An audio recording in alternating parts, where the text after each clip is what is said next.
அடுத்த 20 ஆண்டுகளுக்கும் மத்தியில் NDA கூட்டணி ஆட்சிதான் என பிரதமர் மோடி கூறினார். குடியரசுத் தலைவரின் உரைக்கு நன்றி தெரிவிக்கும் தீர்மானத்திற்கு பதிலளித்து மாநிலங்களவையில் நீண்ட உரை நிகழ்த்திய அவர், அடுத்த 5 ஆண்டுகளில் தமது அரசு வறுமையை ஒழிப்பதற்கான போராட்டத்தை நடத்தும் என்றார்.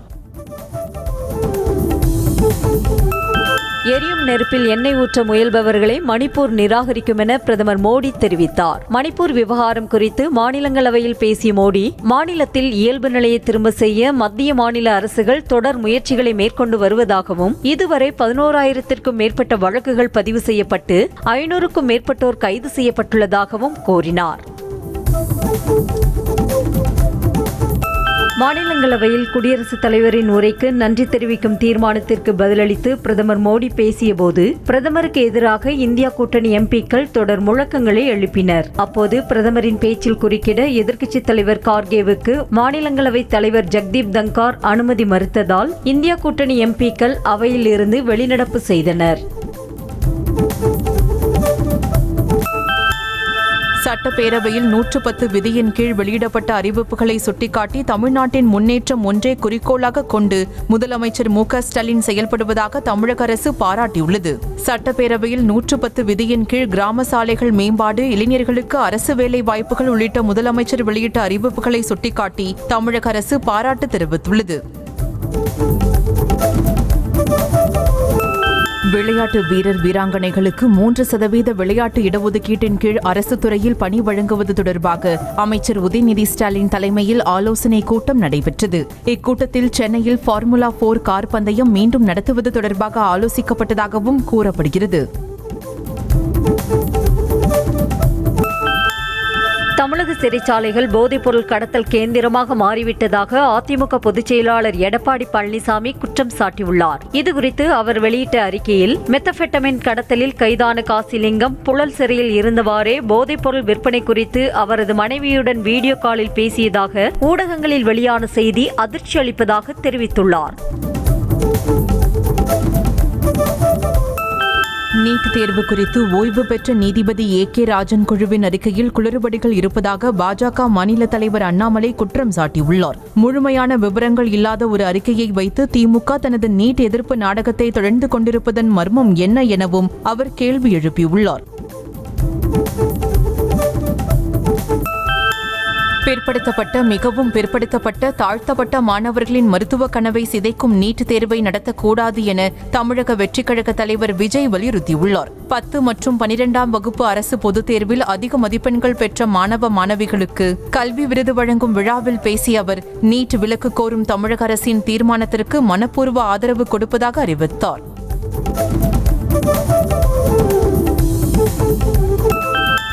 நீட் தேர்வுக்கு எதிராக தமிழ்நாடு சட்டமன்றத்தில் நிறைவேற்றப்பட்ட தீர்மானத்திற்கு ஆதரவு தெரிவித்திருக்கும் தவேக தலைவர் விஜய்க்கு திமுக அமைப்பு செயலாளர் RS பாரதி நன்றி தெரிவித்துள்ளார். அப்போது கல்வியையும் மாநில பட்டியலுக்கு மாற்றுமாறு மத்திய அரசை விஜய் வலியுறுத்தி இருப்பது குறித்த கேள்விக்கு பதிலளித்த அவர், "He is on the line" என சூசகமாக பதிலளித்தார். நீட் தேர்வில் இருந்து தமிழகத்திற்கு விலக்கு கோரும் தீர்மானத்திற்கு ஆதரவு அளிப்பதாக பேசுவதற்கு பதிலாக நீட் தேர்வை ரத்து செய்ய வலியுறுத்தும் தீர்மானம் என தமிழக வெற்றிக் கழக தலைவர் விஜய் தவறுதலாக பேசியுள்ளார். தமிழக சட்டப்பேரவையில் தமிழகத்திற்கு விலக்கு கோரி மட்டுமே தீர்மானம் நிறைவேற்றப்பட்டது. ஆனால் அது தெரியாமல் நடிகர் விஜய் மாணவர்கள் மத்தியில் தவறான தகவலை பேசியதாக விமர்சனங்கள் எழுந்துள்ளன. விக்கிரவாண்டி தொகுதி வாக்காளர்களுக்கு விநியோகிக்க வைத்திருந்த வேஷ்டி, சட்டைகள் மற்றும் சேலைகளை பாமகவினர் பறிமுதல் செய்து போராட்டத்தில் ஈடுபட்டனர். ஆசாரங்குப்பத்தில் திமுக கிளை செயலாளர் ராமலிங்கம் பதுக்கி வைத்திருந்ததாக கூறி வேட்டி, சட்டைகள் மற்றும் சேலைகளை பறிமுதல் செய்த பாமகவினர் அவர் மீது நடவடிக்கை எடுக்க வேண்டும் என வலியுறுத்தினர். விக்கிரவாண்டி தொகுதியில் வாக்காளர்களுக்கு கொடுக்க வைத்திருந்த வேட்டி, சேலைகளை பாமகவினர் பறிமுதல் செய்த நிலையில் திமுக வேட்பாளரை தகுதி நீக்கம் செய்ய வேண்டுமென அன்புமணி ராமதாஸ் வலியுறுத்தியுள்ளார். மேலும் பாமகவினரின் புகார் குறித்து அதிகாரிகள் நடவடிக்கை எடுக்காமல் வேட்டி, சேலைகளை கொள்ளைப்புறமாக எடுத்து செல்ல உதவியதாக குற்றம் சாட்டினார். போலி சாமியார்கள் தோன்றி மக்களை ஏமாற்றுவதை தடுக்கும் வகையில் சட்டம் இயற்றப்பட வேண்டும் என காங்கிரஸ் தலைவர் மல்லிகார்ஜுன கார்கே கேட்டுக் கொண்டுள்ளார். மாநிலங்களவையில் பேசும்போது உண்மை தெரியாமல் ஆயிரக்கணக்கான மக்கள் போலி சாமியார்களை நாடுவதாக குறிப்பிட்ட அவர், அப்படி சட்டம் வந்தால் மட்டுமே ஹத்ராஸில் நடந்தது போன்ற மகாராஷ்டிராவில் ஜிகா வைரஸ் தொற்று அதிகரித்து வருவதை அடுத்து அனைத்து மாநிலங்களும் எச்சரிக்கையுடன் இருக்குமாறு மத்திய சுகாதார அமைச்சகம் அறிவுறுத்தியுள்ளது. இதுகுறித்து சுகாதார அமைச்சகம் வெளியிட்டுள்ள செய்திக்குறிப்பில், ஜிகா வைரஸ் பரவுகிறதா என்பதை உன்னிப்பாக கண்காணிக்குமாறு மருத்துவ சேவைகள் இயக்குநர் அனைத்து மாநிலங்கள் மற்றும் யூனியன் பிரதேச அரசுகளை கேட்டுக் கொண்டதாக தெரிவிக்கப்பட்டுள்ளது. இந்துக்களையும் இந்துத்துவாவையும் பாஜக பிரதிநிதிப்படுத்தவில்லை என மக்களவையில் எதிர்க்கட்சித் தலைவர் ராகுல் காந்தி பேசியதை பாராட்டி சிவசேனாவின் பத்திரிகையான சாய்நாத் தலையங்கம் வெளியிட்டுள்ளது. பிரதமர் மோடி மற்றும் அமைச்சர் அமித்ஷா போட்டியிருந்த இந்துத்துவா முகமூடியை ராகுல் காந்தி கிழித்து தொங்கவிட்டு விட்டதாக அதில் குறிப்பிடப்பட்டுள்ளது. அமைச்சர் அனிதா ராதாகிருஷ்ணனுக்கு எதிரான சொத்து குவிப்பு வழக்கில் தங்களையும் இணைக்க கோரி அமலாக்கத்துறை தாக்கல் செய்த மனுவை தூத்துக்குடி மாவட்ட முதன்மை அமர்வு நீதிமன்றம் தள்ளுபடி செய்தது. வழக்கின் விசாரணை நிறைவடைய உள்ள நிலையில் 3வது அமைப்பின் குறுக்கீடு தேவையில்லை என ஊழல் தடுப்பு பிரிவு போலீசார் தரப்பில் நீதிமன்றத்தில் தெரிவிக்கப்பட்டது.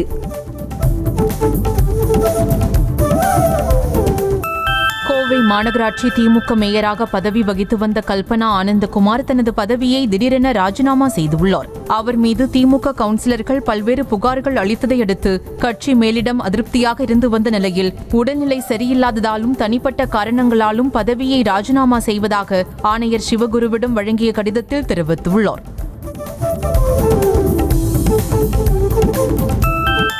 தமிழக முதலமைச்சர் மு.க. ஸ்டாலின் அறிவுறுத்தலின்படி நெல்லை மாநகராட்சியில் திமுக மேயராக இருந்து வந்த சரவணன் தனது பதவியை ராஜினாமா செய்தார். மேயர் மீது திமுக கவுன்சிலர்களே ஊழல் புகார்கள் அளித்து வந்த நிலையில் குடும்ப சூழல் காரணமாக பதவியை ராஜினாமா செய்ததாக ஆணையரிடம் வழங்கப்பட்ட கடிதத்தில் குறிப்பிட்டுள்ளார். தமிழகம் முழுவதும் கலை அறிவியல் கல்லூரிகளில் 1ஆம் ஆண்டு மாணவர்களுக்கு வகுப்புகள் தொடங்கிய நிலையில் மாணவ மாணவிகள் உற்சாகமாக கல்லூரிக்கு வருகை தந்தனர். சென்னை பிரசிடென்சி கல்லூரிக்கு வருகை தந்த 1ஆம் ஆண்டு மாணவிகளை முன்னாள் மாணவர்கள் சங்கத்தினர் சிவப்பு கம்பளம் விரித்தும் மேளதாளங்கள் முழங்க உற்சாகமாக வரவேற்றனர். 1998ஆம் ஆண்டு ஓசூர் அருகே பாகலூரில் நடைபெற்ற போராட்டத்தின் போது பொது சொத்துக்கு சேதம் ஏற்படுத்திய வழக்கில் அதிமுக முன்னாள் அமைச்சர் பாலகிருஷ்ண ரெட்டிக்கு விதிக்கப்பட்ட 3 சிறை தண்டனையை சென்னை உயர்நீதிமன்றம் ரத்து செய்தது. சிறப்பு நீதிமன்றத்தின் தீர்ப்பை எதிர்த்து மேல்முறையீடு செய்யப்பட்ட நிலையில் பாலகிருஷ்ண ரெட்டிக்கு எதிராக பலவீனமான ஆதாரங்களே உள்ளதாக நீதிபதிகள் தெரிவித்தனர். சென்னை விமான நிலையத்தை மையமாக வைத்து 167 கோடி ரூபாய் மதிப்புள்ள 267 கிலோ தங்கம் கடத்திய வழக்கில் சுங்கத்துறையின் சோதனைக்கு ஆளான பாஜக பிரமுகர் பிருத்வி தனக்கும் அந்த தங்க கடத்தலுக்கும் எந்த சம்பந்தமும் இல்லை என விளக்கம் அளித்துள்ளார். கடத்தல் விவகாரத்தில் முக்கிய மூளையாக கைதான யூடியூபர் சபீர் அலியை இதுவரை நேரில் கூட பார்த்தது இல்லை என கூறியுள்ளார். சென்னை பச்சையப்பன் கல்லூரிக்கு சில மாணவர்கள் பேருந்தில் பேனருடன் வந்த நிலையில் அவர்களை தடுத்து நிறுத்திய போலீசார் கல்லூரியின் கேட்டையும் இழுத்து மூடினர். 1ஆம் ஆண்டு வகுப்புகள் தொடங்கிய நிலையில் அந்தந்த ரூட்டில் இருக்கக்கூடிய மாணவர்கள் 1ஆம் ஆண்டு மாணவர்களை வரவேற்க பேனர் மற்றும் மாலையோடு வந்த நிலையில் போலீசார் அவர்களை தடுத்து நிறுத்தினர். ஆன்லைனில் வழக்கறிஞர் சேவையை விளம்பரப்படுத்தும் நிறுவனங்கள் மற்றும் வழக்கறிஞர்களுக்கு எதிராக நடவடிக்கை எடுக்க இந்திய பார் கவுன்சிலுக்கு நீதிமன்றம் உத்தரவிட்டது. ஆன்லைன் வழக்கறிஞர் சேவைக்கு தடை விதிக்க கோரி தொடரப்பட்ட வழக்கின் விசாரணையில் வழக்கறிஞர்கள் நேரடியாகவோ மறைமுகமாகவோ தங்களை விளம்பரப்படுத்த பார் கவுன்சில் தடை விதித்துள்ளதாக நீதிமன்றம் தெரிவித்தது. 10 மற்றும் 12ஆம் வகுப்பு அரசு பொதுத் தேர்வில் அதிக மதிப்பெண் பெற்ற மாணவ மாணவிகளுக்கு தமிழக வெற்றிக் கழகம் சார்பில் நடைபெற்ற கல்வி விருது வழங்கும் விழாவில் திருநங்கை மாணவி நிவேதா அருகில் விஜய் அமர்ந்து அவருடன் போட்டோ எடுத்துக்கொண்டார். இது தொடர்பாக பேசிய மாணவி நிவேதா, விஜய் தன்னை தொடர்ந்து நன்கு படிக்குமாறு அறிவுறுத்தியதாக கூறினார்.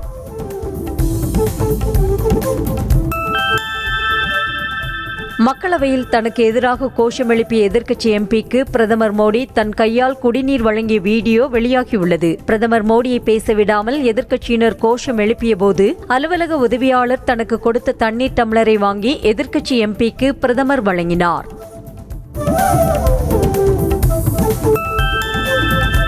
இந்திய ராணுவத்தின் தலைமை தளபதியாக பதவியேற்ற உபேந்திரா திவேதி முதல் முறையாக ஜம்மு காஷ்மீரின் பூஞ்ச் நகருக்கு சென்றார். ஜம்மு காஷ்மீர் மாநிலத்தின் பூஞ்ச் நகருக்கு சென்ற தலைமை தளபதி உபேந்திரா திவேதி ராணுவ அதிகாரிகளை சந்தித்து ஆலோசனை நடத்தியதுடன் படை தலைமையகத்தில் உள்ள வீரர்களையும் சந்தித்தார். சூரியனை ஆய்வு செய்ய விண்ணில் செலுத்தப்பட்ட ஆதித்யா L1 விண்கலம் திட்டமிட்டபடி ஒளிவட்ட பாதையை நிறைவு செய்தது. கடந்த 2023 ஆண்டு செப்டம்பர் 2ஆம் தேதி ஸ்ரீஹரிகோட்டாவில் இருந்து ஆதித்யா L1 என்ற விண்கலத்தை இஸ்ரோ விண்ணில் ஏவியது.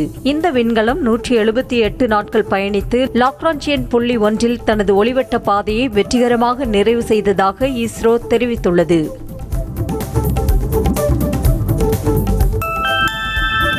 இந்தியா AI மிஷனுக்காக அடுத்த 2-3 மாதங்களில் மத்திய அரசு 10,000 கோடி ரூபாயை செலவிடும் என தகவல் தொழில்நுட்பத்துறை அமைச்சர் அஸ்வினி வைஷ்ணவ் தெரிவித்தார். AI எனப்படும் செயற்கை நுண்ணறிவு உதவியுடன் இயங்கும் உள்நாட்டு தொழில் நிறுவனங்களுக்கு கம்ப்யூட்டிங் திறனை அதிகரிக்க இது உதவும் என கூறினார்.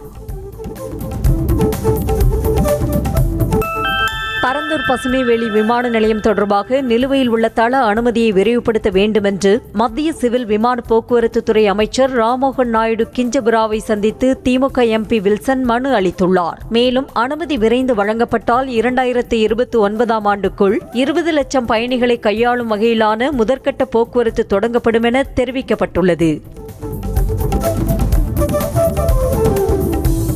மகாராஷ்டிரா மாநிலம் நாக்பூரில் ஒரே நேரத்தில் 134 பேர் அமர்ந்து பயணிக்கக்கூடிய வகையிலான ட்ராலி பேருந்துகளை பயன்பாட்டுக்கு கொண்டுவர திட்டமிடப்பட்டுள்ளதாக மத்திய சாலை போக்குவரத்து துறை அமைச்சர் நிதின் கட்கரி தெரிவித்துள்ளார். செக் குடியரசு நாட்டிற்கு சென்றபோது 3 பேருந்துகளை இணைத்து இயக்கப்படும் ட்ராலி பேருந்துகளை பார்த்து தான் வியந்ததாகவும் கூறினார். தமது பதஞ்சலி ஆயுர்வேத மருந்து நிறுவனத்தின் நற்பெயரை கெடுக்க ஆங்கில மருந்து நிறுவனங்கள், அரசியல்வாதிகள் மற்றும் புத்திஜீவிகள் சேர்ந்து முயற்சிப்பதாக பதஞ்சலி நிறுவனர் பாபா ராம்தேவ் குற்றம் சாட்டினார். ஆங்கில நாளிதழுக்கு பேட்டியளித்த அவர் பதஞ்சலியின் நாட்டுப்பற்று, சுயமரியாதை ஆகியவற்றை அழிக்க அவர்கள் நினைப்பதாகவும் கூறினார்.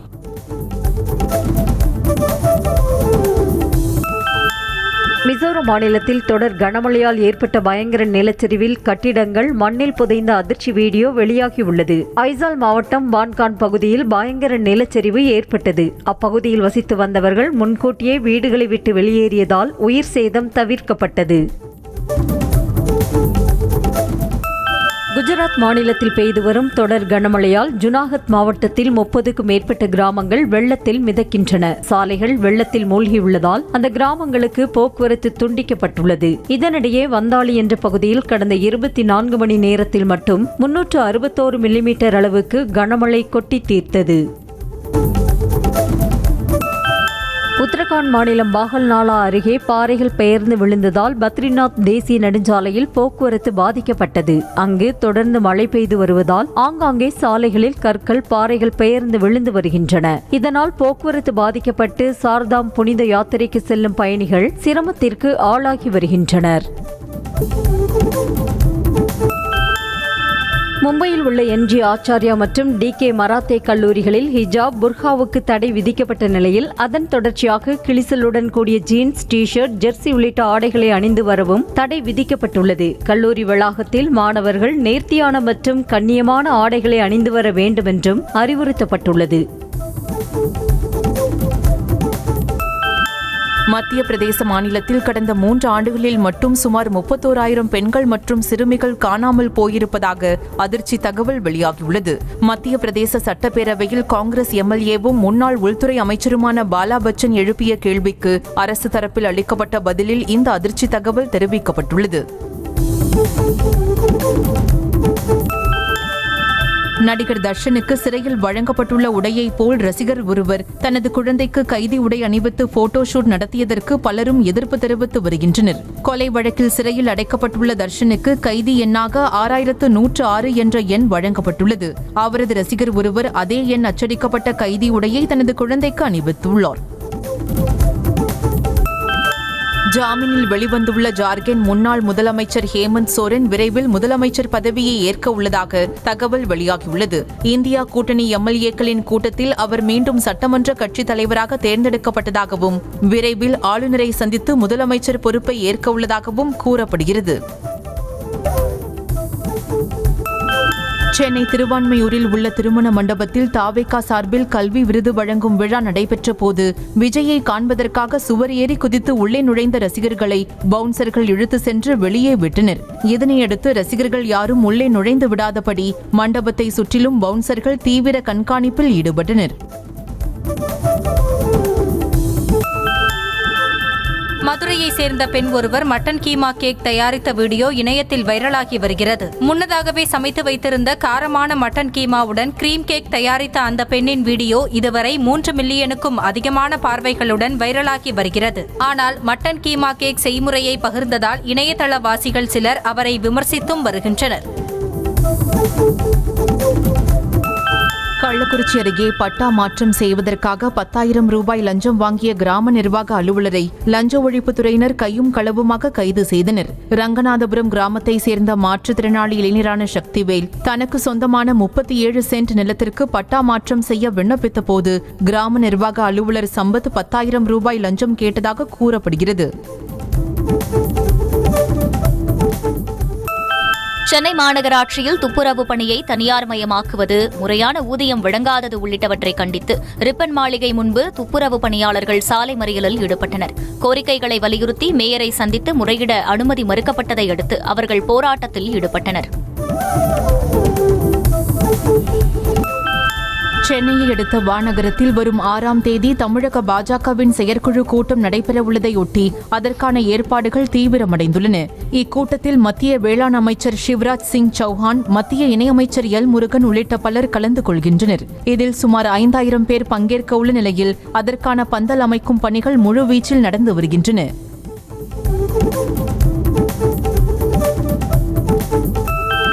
திருச்சி மாவட்ட அரசு தலைமை மருத்துவமனையின் அவசர சிகிச்சை பிரிவை சுற்றி பணிக்கு வரும் மருத்துவர்கள் தங்களது வாகனங்களை நிறுத்தி செல்வதால் நோயாளிகளுக்கு இடையூறு ஏற்படுவதாக புகார் எழுந்துள்ளது.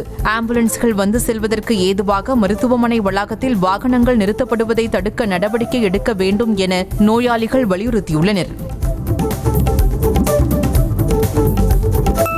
திருச்செந்தூரில் ஓய்வு பெற்ற ஆசிரியர் வீட்டில் மன்னிப்பு கடிதம் எழுதி வைத்துவிட்டு 60,000 ரூபாய் மற்றும் தங்க நகைகளை திருடி சென்ற மர்ம நபரை போலீசார் தேடி வருகின்றனர். வீட்டில் உடல்நலம் சரியில்லை, 1 மாதத்தில் திருடியதை திருப்பி தந்துவிடுகிறேன் என திருடன் கடிதத்தில் குறிப்பிட்டிருந்தது நீ நல்லவனா கெட்டவனா என கேட்க தோன்றும் அளவுக்கு இருந்தது. திருச்சி ஸ்ரீரங்கத்தில் பட்டாணி கடைக்காரரை மிரட்டி ஓசியில் கடலை வாங்கி சென்ற சிறப்பு காவல் உதவி ஆய்வாளர் ராதாவை பணியிடை நீக்கம் செய்து மாநகர காவல்துறை ஆணையர் காமினி உத்தரவிட்டார். சிறப்பு காவல் உதவி ஆய்வாளர் ராதா மீது கடை உரிமையாளர் அளித்த புகார் மற்றும் வீடியோவின் அடிப்படையில் நடவடிக்கை மேற்கொள்ளப்பட்டுள்ளது.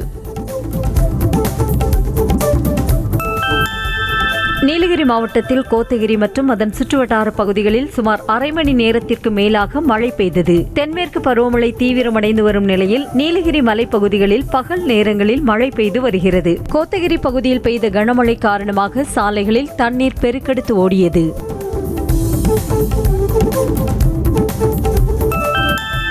மத்திய அரசு கொண்டு வந்துள்ள 3 புதிய குற்றவியல் சட்டங்களை திரும்பப் பெற வலியுறுத்தி மதுரையில் வழக்கறிஞர்கள் சங்கத்தினர் 3வது நாளாக பணி புறக்கணிப்பு செய்து ஆர்ப்பாட்டத்தில் ஈடுபட்டனர். முன்னதாக மாவட்ட நீதிமன்றத்திலிருந்து பேரணியாக சென்று தல்லாக்குளம் தபால் நிலையத்தை வழக்கறிஞர்கள் முற்றுகையிட முயன்றதால் பரபரப்பு ஏற்பட்டது.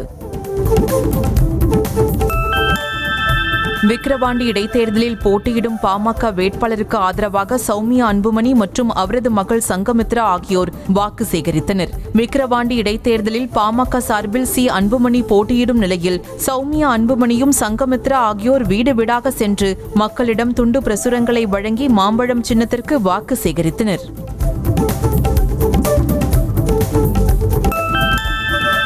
வேலூர் மாவட்டம் குடியாத்தம் அருகே அடுத்த வாரம் திருமணம் நடைபெறவிருந்த நிலையில் மணப்பெண் தூக்கிட்டு தற்கொலை செய்து கொண்டார். பாக்கம் கிராமத்தை சேர்ந்த இந்து பிரியாவும் மணிமேகனும் பல ஆண்டுகளாக காதலித்து வந்தனர். இரு வீட்டார் சம்மதத்துடன் வரும் 10ஆம் தேதி திருமணம் நடைபெறவிருந்தது. இந்த நிலையில் இந்து பிரியா உயிரை மாய்த்து கொண்டதை அறிந்து மணிமேகனும் கிணற்றில் குதித்து தற்கொலைக்கு முயன்றார்.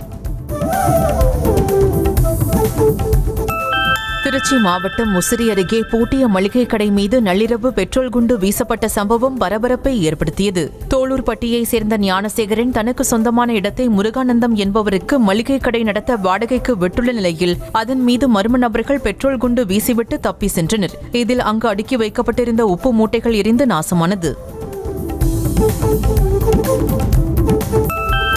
டைம்ஸ் ஆஃப் இந்தியாவின் டைம்ஸ் இன்ட்ராக்ட் விருது 2024 விழாவில் சென்னை சமர்த்தா குழும தலைவர் பூமிநாதனுக்கு ட்ரெண்ட் செட்டர் விருதை அமைச்சர் மா சுப்பிரமணியன் வழங்கினார். சென்னை கிண்டியில் உள்ள ஹில்டன் நட்சத்திர விடுதியில் நடைபெற்ற விருது வழங்கும் விழாவில் பல்வேறு துறைகளில் மாற்று சிந்தனை மூலம் புதுமையை புகுத்தி வெற்றி கண்ட 27 நிறுவனங்களுக்கு விருதுகள் வழங்கப்பட்டன.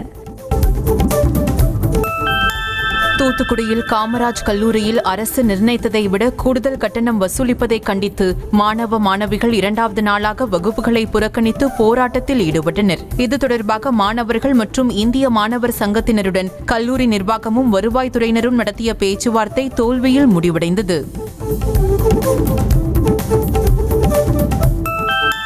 சென்னை போரூரில் மெட்ரோ ரயில் பணிக்காக கொண்டுவரப்பட்ட ராட்சத கிரேன் சாலையில் பழுதாகி நின்றதால் கடும் போக்குவரத்து நெரிசல் ஏற்பட்டது. பூந்தமல்லி மவுண்ட் சாலை, குன்றத்தூர் சாலை, ஆற்காடு சாலை ஆகியவற்றை இணைக்கும் முக்கிய சந்திப்பாக விளங்கி வரும் போரூர் ரவுண்டானா அருகே ஏராளமான வாகனங்கள் எங்கும் நகர முடியாமல் சிக்கித் தவித்தது.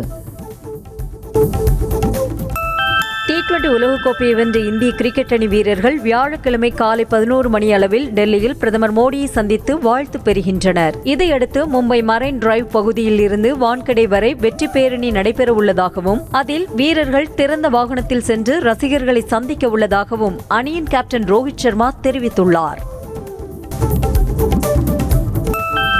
ICC T20 கிரிக்கெட் தரவரிசை பட்டியலில் ஹர்திக் பாண்டியா முதலிடம் பிடித்த முதல் இந்திய வீரர் என்ற சாதனையை படைத்துள்ளார். சர்வதேச கிரிக்கெட் கவுன்சில் T20 ஆல்ரவுண்டர்களுக்கான தரவரிசை பட்டியலை வெளியிட்டுள்ள நிலையில் T20 உலகக்கோப்பை கிரிக்கெட் போட்டியில் 144 ரன்களும் 11 விக்கெட்டுகளும் வீழ்த்திய பாண்டியா முதலிடத்தை பிடித்த பெருமையை பெற்றுள்ளார்.